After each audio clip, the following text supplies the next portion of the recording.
Hey, I'm PurpleAlmonds, and I'm back with another Good Omens time-lapse. This time it is for a DTIYS, that's short for Draw This in Your Style challenge, and it's run by Whiteley Foster. She's the incredibly talented artist who created the Prince of Omens comic series, or now it is called in book form, Omens of Egypt.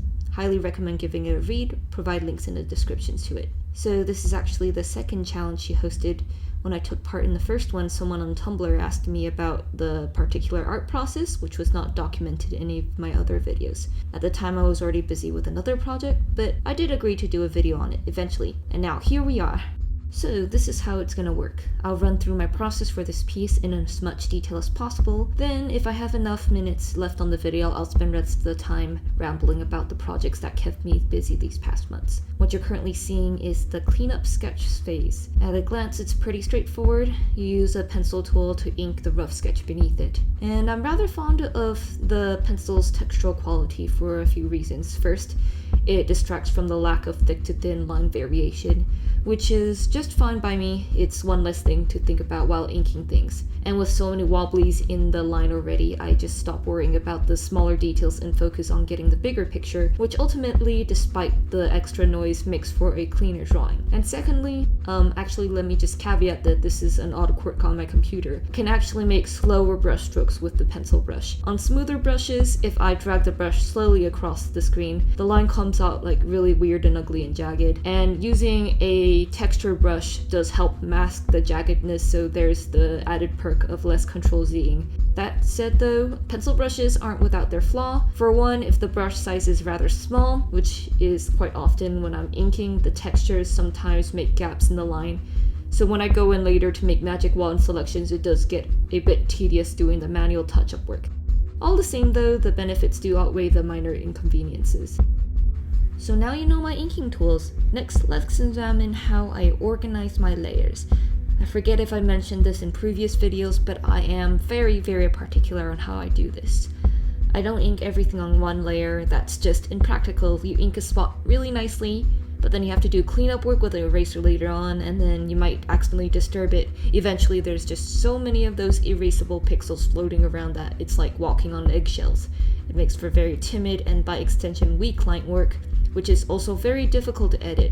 Every time you need to fix something, maybe you want to swap patterning on an outfit, you have to erase the offending area but leave these itty little bits and pieces of erased line work. It's just a lot of tedious work that can be easily avoided if multiple layers were used. And that's exactly what I do. I separate each individual component out to a layer, then group them by body part. So let's look at the head for instance. Just off the top of my head, pun intended, I have layers for the hair, the face, jawline, mouth, nose, nostrils, ears, eyelash, eyebrow, eyelids, iris, and pupils. Then to keep things organized, I group the whole lot together. And here's the extra thing I do to make things easier for myself. I go to the magic wand tool, then on the top bar thingy, sorry I don't know the terminology, there's this neat little checkbox which I click on called Select All Layers. Then I turn off all of the unrelated layers, this is very important, and I select the outside of the inked object. Now assuming there are no holes in the line art, you'll just be able to select the very clean selection of just the silhouette of that object. Next, I expand the selection by 2 pixels and invert the selection. Then finally, I make a new layer titled Fill, and as the name implies, I fill in the layer with white. Now I have a little color flat base for it. So this allows me to do a couple things. One, I can organize the groups based on overlapping elements. For example, let's examine the props on Aziraphale's belt. The very front is the winged scarab, behind which sits the string of beads. Behind that we have the belt, and finally the sheer fabric that covers his butt. And I like drawing through the forms, which means I ink everything, even the stuff that will be covered by another prop later on. But then, since I have this color flat, I'll have a clear understanding of how each of these components layer on top of each other without the visual noise. So at this point, I know I've gone well past Aziraphale's inks onto Crowley's, but I hope my explanation helps you understand what I'm doing, since this footage is sped up like 3000%. Any slower than this video would have went over in half an hour long. Speaking of musics, I guess I can do music credits here, about a quarter of the way into the video. Better late than never then, I suppose. This song is titled Navajo Nights by Audionautics. Found it on the audio library on YouTube. I liked it because 1, it's roughly the same length as the recorded footage, and 2, it has a nice low-key energy to it so it doesn't overwhelm the voiceover. I do have an extra minute to pad out before I move on to the color flats, so I'll just take a breather here and let the music fill up the background noise. The voiceover will begin again around the 5 minute and 52 second mark.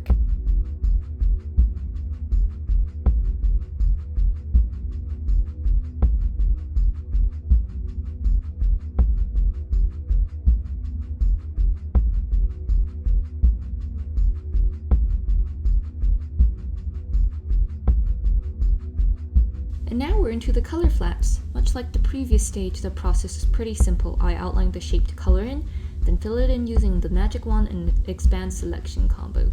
This is considerably more tedious than my other art processes though, because there's the added element of watercolor effect I wanted to evoke, even if the end product didn't really look like that.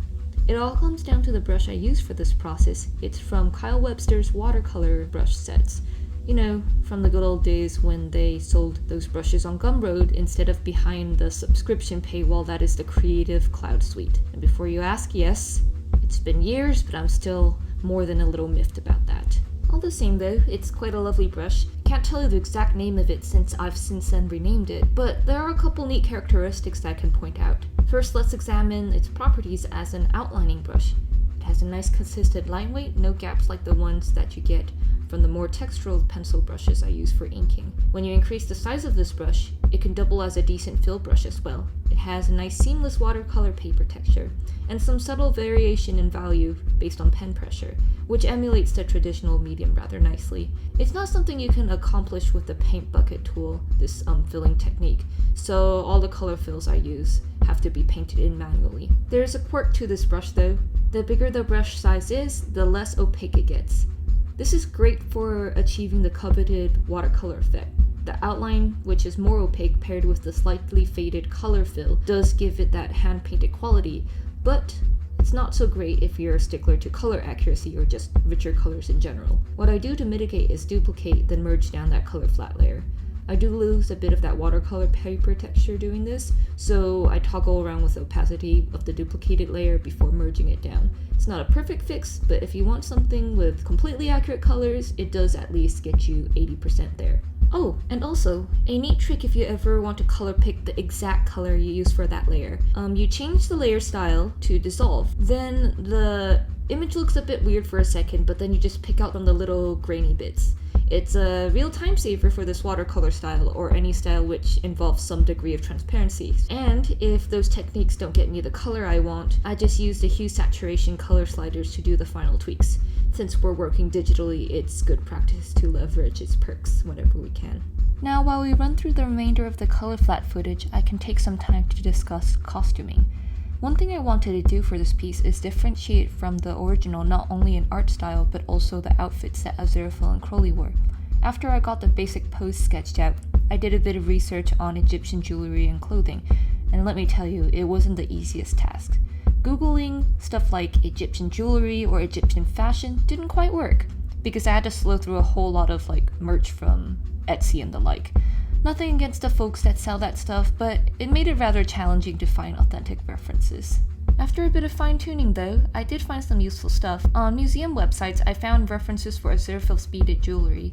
You'd think that based on today's depiction of Egyptian fashion, it'd be all gold cuffs and stuff, but upon deeper research, it's actually rather colorful. And for Crowley's accessories, I looked at some Egyptian murals for inspiration. I figured that murals weren't marketable for anything other than prints and stock images, so what I found on Google would be as legit as it gets. And finally, for both their outfits, I dredged up this odd low-res scan of Egyptian outfit diagrams on Pinterest. As is with most things found on Pinterest, I couldn't confirm whether this reference was legit, but it did give me enough to work with in terms of clothing folds and outfit designs that were at least visually Egyptian. Of course, I took some artistic liberties to alter the color palettes to fit Aziraphale and Crowley's aesthetic. I did my due diligence on making it as authentically Egyptian as I could, so hopefully these alterations like these are permissible. and it looks like there's still a few more minutes before the color flats are finished. I do want to ramble about the project I've been working on without interruption, so I hope I'm not remiss in talking about the final render technique about 2 minutes ahead of the footage. Consider a primer of sorts so you know what's happening when we get there.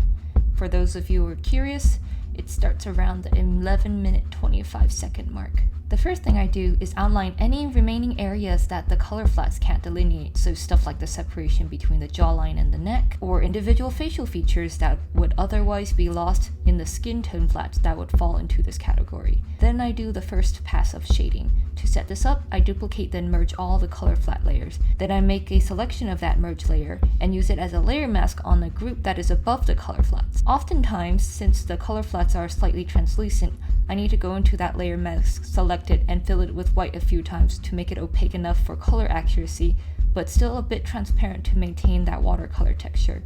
Within that group, I dump all of my lighting and shading layers. Aside from varying layer styles, the technique remains fairly similar to what I did for color flats. I outline the area to be shaded or lit, then fill it in. But now, because the group layer mask provides the watercolor texturing, I could freely use the paint bucket tool, which saves a whole lot of time I'd otherwise spend filling it manually. So that brings me to another challenge, which I forgot to mention in the color flats. When doing color fills in this particular style, it had to be done all in one shot. Because the brush is slightly translucent, if I color in a flat in separate sections, the flats come out splotchy and messy. That means if my color fill has places where I didn't fill in on accident, I have to paint the fill all over again. It's a bit of a time sink, but fortunately not something I have to deal with at this stage of the process. From there, I have the standard dark, contact shadow, and highlights layer. If I stopped there, it would have probably still looked like a watercolor piece. But this is where the current Draw This in Your Style challenge diverges from the first. Where the first one I had a simpler render style and kept the line art, this one is rather the opposite. The line art is no longer present, and the rendering style, as you'll see later, is considerably more dimensional. It kinda just snowballed as I noodled with the piece. I used a textural paintbrush, the very same one I used for the Eden piece from last year, to soften up some of the edges of the skin. Then I added some additional highlights for the jewelry just to make it look a little bit more shiny. Then I added some light washes to add depth to the piece. Beyond that, everything else is just ornamentation. The gold halo behind Azuraphil is a combination of gold foil textures I found on this website called Inspiration Hut, and later in the video you'll see me paint in some papyrus seeds which I've referenced from the Egyptian murals I mentioned earlier. While it no longer has that hand-painted quality, I do still like the end result though. With that out of the way, now I get to talk about what I was busy for the past few months, the 2019 Good Omens Big Bang. This was an event where artists and writers from the Good Omens fandom pair up and create a huge influx of illustrated fanfics. I was very picky during the story prompts signups. Amongst the 200-something stories, I had maybe 5 that I was interested in, 10 if I really had to push it, but there was only one that I really wanted to illustrate for. This was going to be a long-term project, so I had a couple of set criteria before I even considered the prompts. First, the tags had to be short and concise. One of my pet peeves when browsing fanfic, yes, by the way, I do read fanfic, is having to scroll down a wall of text before I even get to the prompt. Yes, I get that so-and-so characters are featured in the story, but if they aren't the main characters, they're just bloating up the tag list in my opinion. Second, before even considering the content of the prompts, it has to be clearly written. No grammatical errors, not another wall of text, etc., etc. From my limited experience, the presentation of the tags and prompts is a very big tell, which separates a well-seasoned writer from an amateur. And finally, the prompt itself needs to be unique. Oh, and not smut. Not quite ready to delve into that yet, if ever. To each their own, but I'm getting off topic. To put it simply, I've seen a lot of tropes used in fics over and over again to varying degrees of success. I wanted to find something that was a little bit more out of the box than that, and preferably with a subject matter that I was fond of. Now enter my favorite prompt. Working title, All You Need Is Love and Food. 5 meals that Azuraphil loved, and 1 that he didn't, with 1 more bonus meal he loved. Bam! Short and sweet to the point, with the added bonus that I've recently gotten into drawing food. It was the perfect fit. I was so intent on nabbing this prompt. Somehow I accessed the sign up form 30 seconds before it was due to go live and filled out the thing before the half-minute was up. I was so glad to be paired up with her. When we were first introduced, I was midway through writing my introductory email when she reached out and said hello first. So hooray, good initiative. Then we found out we lived in the same time zone and could keep in touch regularly on Discord. And get this, she actually finished her fic before even signing up for the Big Bang, which gave me a huge head start in the art production. Within the first few correspondences, I realized that she was like the best partner I could have hoped for. As we shot the breeze about some other topics and got to know each other, she mentioned she got ghosted by her artist in her previous Big Bang event, and man, that got me so very fired up and determined to make this experience nothing like that. From the start, I was super gung-ho about it. I set up a weekly calendar and asset tracker on Google Spreadsheet, then boldly announced my plan to make illustrations for all of the chapters. Within the first few days, I sent her a written proposal for all the concepts and accompanying reference images for each chapter illustration. Even then, I acknowledged that creating so many illustrations was nigh unrealistic given the time frame, but I figured I'll see how far I'll go before the deadline arrived and be content with it. I certainly did not expect to finish everything on the list. Spoilers, by some ineffable miracle, I did. It was quite the long journey. The art style I'm using for this current piece, it was slowly developed during the months of the Big Bang project. A lot of trial and error, and I'm still in the process of fine-tuning it to be not only nice looking but also time efficient. Somewhere down the line, I think I'd like to include this as a render option for my commissions. I've also retaught myself how to incorporate SketchUp into my workflow. I should also preface that this version of SketchUp I use is actually called SketchUp Make. To my understanding, it's the only free version available, but Google stopped updating it a few years back. It's still perfectly functional though, and I recommend looking into it. I'll provide a link to it in the description if you're curious. For those of you who aren't familiar with it, it's a 3D modeling program. Kinda like Maya. You can mock up the environment with prefabricated props, or props you make from scratch. Then you explore all sorts of neat camera angles that wouldn't be possible by traditional means. At the tail end of the product, I was actually able to take my learnings and apply it to a work-related assignment. In turn, what I do day to day at work, which is art asset tracking and review, was an invaluable tool in keeping me on track, even when the schedule gets constantly derailed. I think it's a side of art careers not a lot of people talk about, working on a deadline and meeting set deadlines. It's not just creating a schedule and sticking to it, it's acknowledging that the schedule is a living document, liable to change multiple times as you learn how long it takes to create each asset or have to accommodate for unforeseen circumstances that put a damper on production. It was a lot of work, but it was fun work in every sense of the word. This Big Bang community was lovely to mingle with. The moderators, affectionately called the horse people of the apocalypse, were incredibly friendly and not to mention mindful of the participants' needs. They're always quick to respond to questions and concerns, and despite their nicknames, they're truly doing the Lord's work in keeping the project up and running. Fellow artists were also a delightful bunch, and I mean it in an unfacetious way.